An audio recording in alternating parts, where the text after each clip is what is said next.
Good evening everyone. আজকে আমরা NCERT class 5-এর EVS বইয়ের 14 নম্বর চ্যাপ্টার থেকে আলোচনা স্টার্ট করব। 14 নম্বর চ্যাপ্টারটি হলো ওয়েন দ্য আর্থ শুক। এখানে গুজরাটের যে কচ্ছের রণ বলে এরিয়াটা আছে তার মধ্যে অবস্থিত ভুজ অঞ্চলে একটি ভূমিকম্প হয়েছিল। কবে হয়েছিল? 26শে জানুয়ারি 2001 সালে।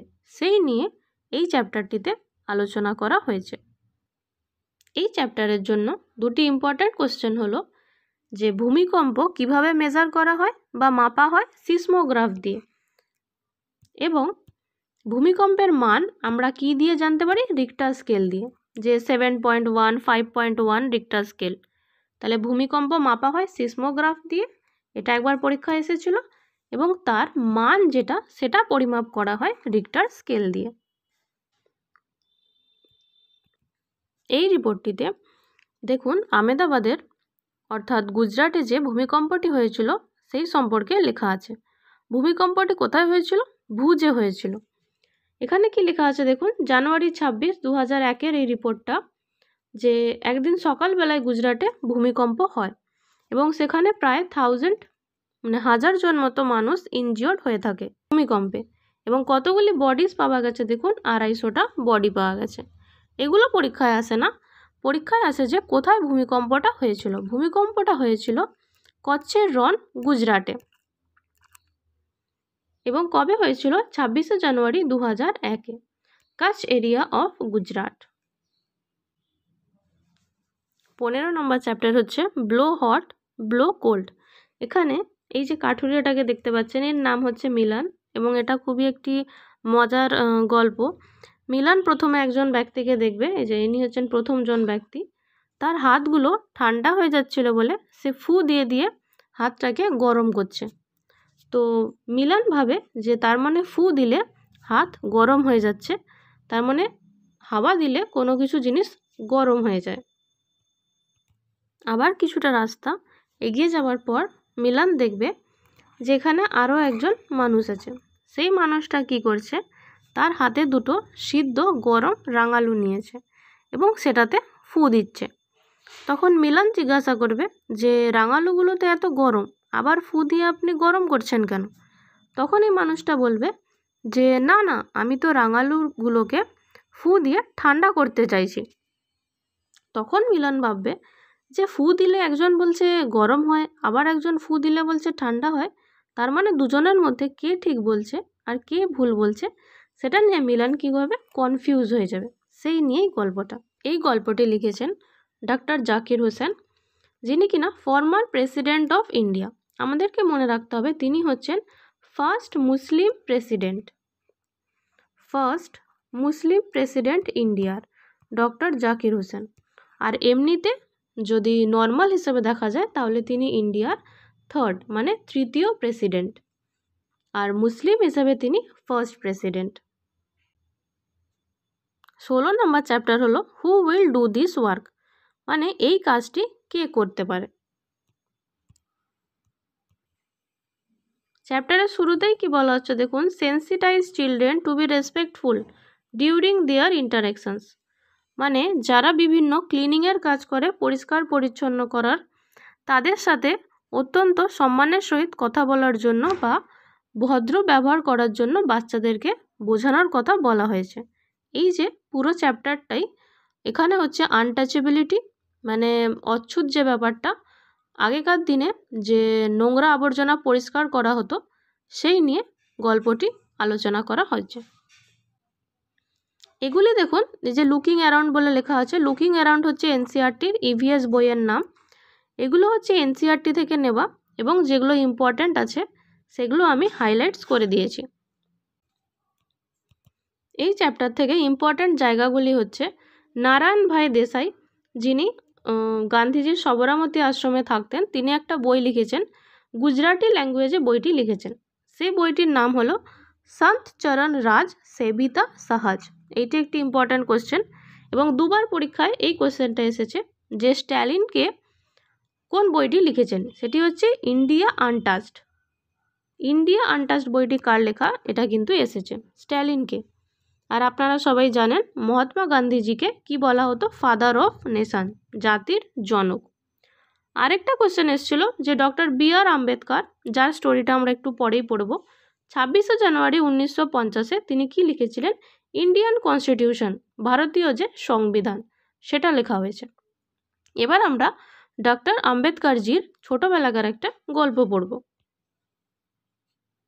এই গল্পটি হচ্ছে তখনকার, যখন আম্বেদকরজির মাত্র 7 বছর বয়স এবং সে তার বাবার সাথে দেখা করতে কোথায় গেছেন? মহারাষ্ট্রের গুরগাঁও জায়গাতে। গল্পটিতে দেখবেন বলা আছে একজন নাপিত, একটা খুব রিচ ফ্যামিলির যে কৃষক আর কি, তার একটা মহিষের চুল কাটতে থাকে, মানে অনেক লম্বা হয়ে গেছে বলে। তখন ভীমরাওজি বলেন যে আচ্ছা তাহলে আপনি আমার চুলটাও একটু কেটে দিন। তখন নাপিতটা বলে না না, তোমার চুল কাটতে গেলে আমার রেজার এবং আমি দুজনেই আমরা নোংরা হয়ে যাব, অচ্ছুত হয়ে যাব। তখন ভীমরাওজি ভাবেন যে একজন মহিষের, মানে বাফালো আর কি, তার চুল কাটছে, তখন তার রেজারটা নোংরা হচ্ছে না বা সে নোংরা হচ্ছে না, কিন্তু আমি একটা মানুষ, আমার চুল কাটতে গেলে নোংরা হয়ে যাবে। মানুষের দাম মানে পশুর থেকেও কি এতটা কম?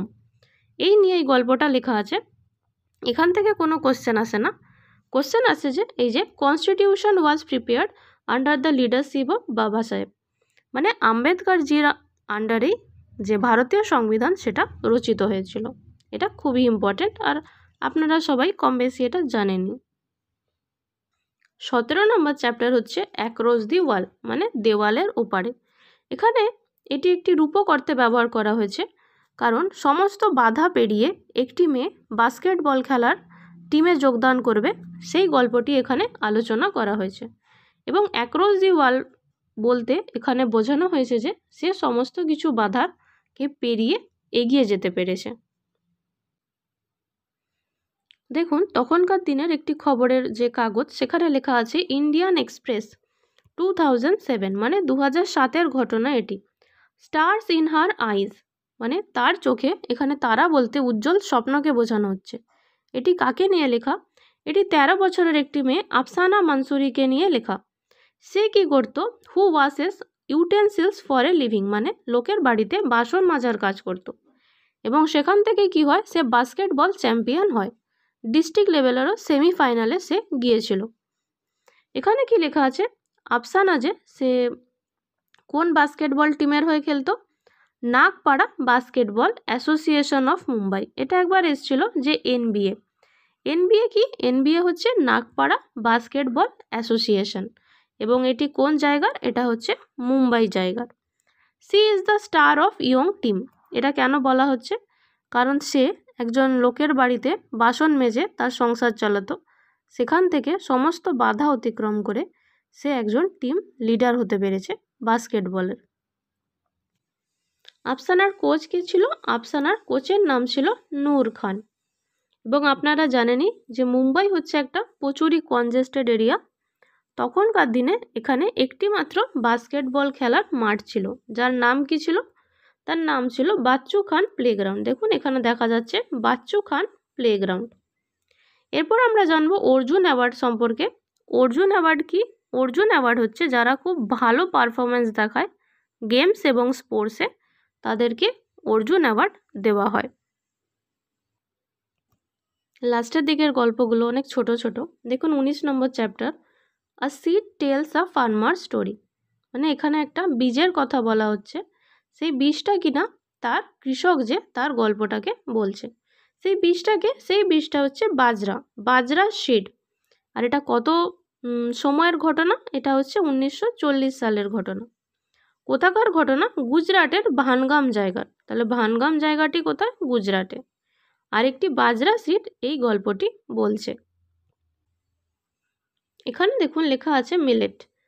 মিলেট কি? মিলেট হচ্ছে জোয়ার, বাজরা, রাগি, এই সমস্ত ধরনের যে ফসল তাকে মিলেট বলা হয়। এখানে কি বলা হচ্ছে যে our area was famous for, তার মানে ভানগাম এরিয়াটি কিসের জন্য বিখ্যাত? ইটস গ্রেন অ্যান্ড ভেজিটেবলস, মানে এখানকার যে দানা শস্য এবং যে শাক সবজি উৎপন্ন হয় তার জন্য। গুড সিডস ওয়্যার স্টোরড, ভালো ভালো যে বীজগুলো কোথায় স্টোর করে রাখা হয়? Dried gourd which was coated with mud, মানে একটা লাউয়ের খোলার ভিতরে মানে একটা ধরুন লাউ আছে, তার ভিতরের অংশটাকে বাইরে বার করে নেওয়া হয় এবং তার মধ্যে বীজগুলোকে পুড়ে রাখা হয় এবং তাকে পুরোটা মাটি দিয়ে লেপে দেওয়া হয়। এইভাবে আগেকার দিনে ভালো ভালো বীজগুলিকে সংরক্ষণ করা হতো। তারপরে কিসে সংরক্ষণ করা হতো দেখুন, উডেন বক্স। তারপরে উডেন বক্স মানে কাঠের বাক্সতে বীজগুলোকে সংরক্ষণ করা হতো। এখন বিভিন্ন বৈজ্ঞানিক পদ্ধতি এসেছে, এটা হচ্ছে 1940 সালের ঘটনা। এবং দেখুন নিম লিভস, এটা একবার এসেছিল যে নিম পাতা কিসের জন্য ব্যবহার করা হয়, প্রোটেক্ট আস ফ্রম ইনসেক্ট। তাহলে বীজগুলিকে কীট পতঙ্গের হাত থেকে বাঁচানোর জন্য নিম পাতাকে ইউজ করা হতো 1940 সালের দিকে। এই কোশ্চেনটি পরীক্ষায় অনেকবার এসেছে, সেটা হচ্ছে উন্ধিয়া কি। উন্ধিয়া মানে হচ্ছে আপসাইড ডাউন।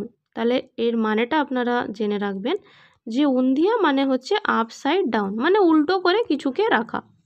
এবার আমরা পড়ব যে এটা কীভাবে হচ্ছে। All the vegetables were put into a clay pot. একটা মাটির পাত্রে সমস্ত ধরনের শাকসবজিকে নিয়ে নেওয়া হলো। অ্যালং উইথ ফ্রেশ স্পাইসেস, মানে কিছু টাটকা মশলাও তাতে দেওয়া হলো। দ্য পট ওয়াজ সিল্ড, তারপর ওই পাত্রটিকে সিল করা হলো, মানে মাটি বা কিছু দিয়ে বন্ধ করে দেওয়া হলো। কিপড বিটুইন হট কোলস, এবং জ্বলন্ত যে গরম কয়লা তার মাঝখানে রেখে দেওয়া হলো। তাতে কি হবে, তার ভিতরের শাকসবজিগুলো সিদ্ধ হয়ে যাবে। এই যে খাবারটা, এটাকেই বলা হচ্ছে উন্ধিয়া, আর এটা হচ্ছে মহারাষ্ট্রের একটি স্পেশাল ডিশ। টিচার্স নোটে দেখুন আবার মিলেট সম্পর্কে বলা হয়েছে। মিলেট হচ্ছে জোয়ার, বাজরা, রাগি। আমি যখন 2023-তে KBS-এ ছিলাম তখন হচ্ছে ওখানে ইন্টারন্যাশনাল ইয়ার অফ মিলেটস পালন করা হয়েছিল। এটা আপনারা মনে রাখতে পারেন যে 2023 সালে ইন্টারন্যাশনাল ইয়ার অফ মিলেটস পালন করা হয়েছিল সেন্ট্রাল গভর্নমেন্টের দ্বারা বিভিন্ন KBS স্কুলগুলোতে। কারণ কি, কারণ ধান গম এগুলোর থেকেও পুষ্টিগুণ হচ্ছে মিলেটের বেশি। মানে কি লেখা আছে যে 18ই ডিসেম্বর 2007 আন্ধ্রপ্রদেশে কি পাবলিশ হয়েছিল যে তখনকার দিনের কৃষকরা লোন নিত চাষ করার জন্য, এবং সেই চাষ যদি ঠিকঠাক না হতো তখন তারা সেই লোন মেটাতে পারতেন না। এখানে সেই কথাই বলা হয়েছে। এই জায়গাটাতে দেখুন প্রায় 1,50,000 ফার্মার্স মারা গেছেন 1997 থেকে 2005 সালের মধ্যে। কারণ কি, তারা সেই ঋণটা মেটাতে পারেননি ব্যাংকে, আর সেই জন্য তারা কি করেছে, দে কমিট সুইসাইড, তারা সুইসাইড করে নিয়েছে। যারা এই যে খাবার নষ্ট করে দেন, কখনো এই স্টোরিগুলো পড়ে দেখবেন বা এই নিউজ পেপারগুলো, যে আগেকার দিনে চাষ করার জন্য কত কষ্ট করতে হয়েছে, কত কৃষক বলিদান দিয়েছে। তার ফলে আমরা এই আজকের যে সবুজ বিপ্লব বলুন বা কৃষিতে যে এতটা পরিমাণ বৃদ্ধি হয়েছে সেটা আমরা দেখতে পাচ্ছি।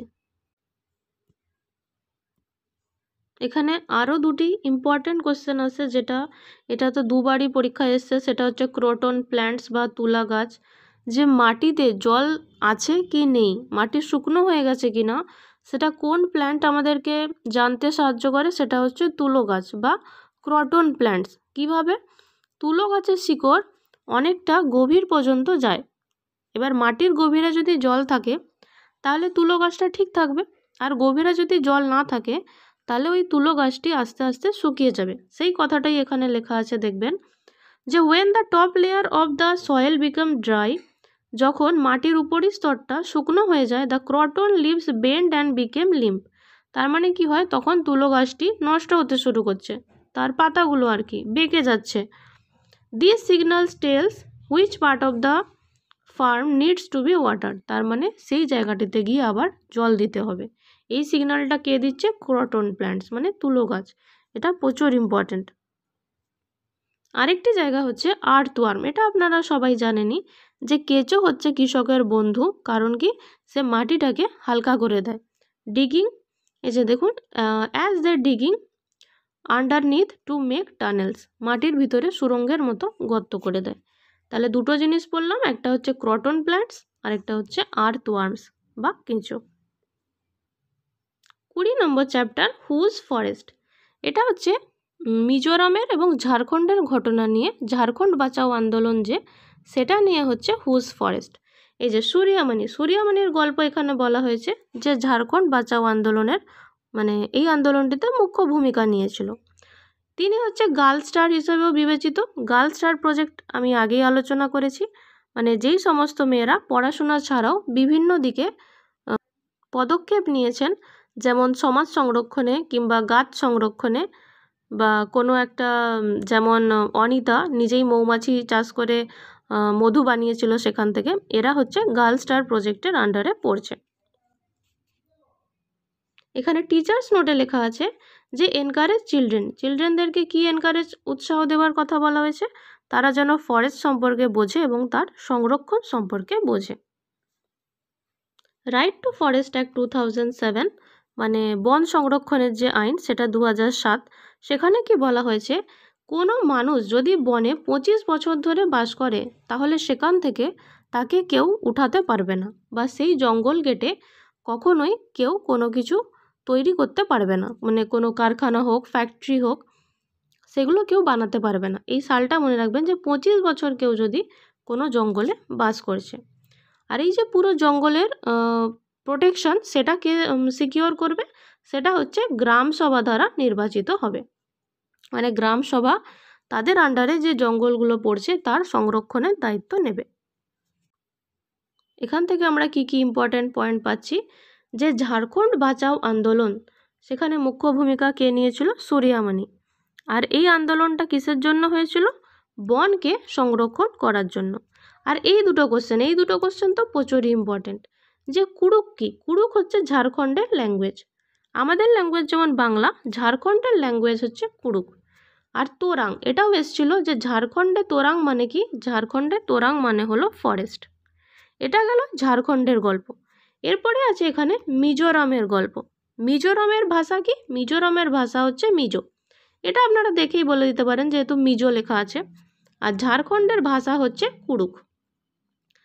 মিজোরামে কি চাষ করা হয়, ঝুম চাষ করা হয়, এটা নিয়ে আমরা আরও বিস্তারিতভাবে পড়ব। আর মিজোরামের একটা ডান্স আছে, সেটা হচ্ছে চিরাও ডান্স, এটাও পরীক্ষায় অনেকবার এসেছে। যে চিরা ডান্স হচ্ছে কোথাকার, চিরা ডান্স হচ্ছে মিজোরামের। আর ভারতের কোথায় কোথায় খুব ঘন বনভূমি আছে, অরুণাচল প্রদেশ, ঝাড়খণ্ড, মিজোরাম। ঝাড়খণ্ড আর মিজোরাম নিয়ে তো এখন আমরা পড়লামই। এছাড়াও কোথায় কোথায় আছে, অরুণাচল প্রদেশ, মণিপুর, ত্রিপুরা, আসাম এবং ছত্তিশগড়। ঝুম ফার্মিংয়ের জন্য যে মাটি তৈরি হয় সেটা কিভাবে করা হয় দেখুন। দ্য বাম্বু অর উইডস, বাঁশ এবং বিভিন্ন আগাছাগুলিকে কখনোই উপড়ে ফেলা হয় না, নট পুলড আউট। তাহলে কি করা হয়, বার্ন করা হয়, মানে জ্বালিয়ে দেওয়া হয়। কেন, the ash makes the land fertile, মানে এই জ্বালানোর পর যে ছাইটা থাকে সেটা জমিটাকে আরও বেশি উর্বর করে তোলে। আর এখানে কি কি চাষ করা হয় ঝুম ফার্মিংয়ের মাধ্যমে, মেইস মানে হচ্ছে ভুট্টা, ভেজিটেবলস বিভিন্ন ধরনের শাকসবজি, চিলিস এবং রাইস মানে হচ্ছে ধান। এই কোশ্চেনটাও খুব ইম্পর্ট্যান্ট, এটাও পরীক্ষাতে এসেছে। কোশ্চেনটা আসে 1 tin মানে কি, the land on which we grow 1 tin of seed is called 1 tin of land. তাহলে কোশ্চেনটা এখান থেকে আসে যে 1 tin অফ ল্যান্ড কি, দ্য ল্যান্ড যেখানে on which we grow 1 tin of seeds, যেখানে আমরা 1 tin বীজকে বপন করতে পারি বা গ্রো করাতে পারি, সেই পরিমাণ জমিটাকে বলা হচ্ছে 1 tin of land. Which are the states around Mizoram, এটা দেখবেন 7 সিস্টার যে স্টেট আছে আমি সেখানে এটা আলোচনা করে দিয়েছি।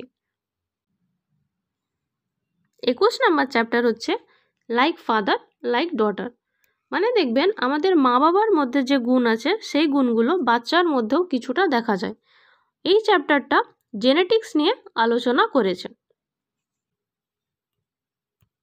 এখানে দেখুন গ্রেগর মেন্ডেলের কথা বলা হয়েছে, যে কিনা একটা গরিব কৃষকের বাড়িতে জন্মগ্রহণ করেছিল অস্ট্রিয়াতে 1822 সালে।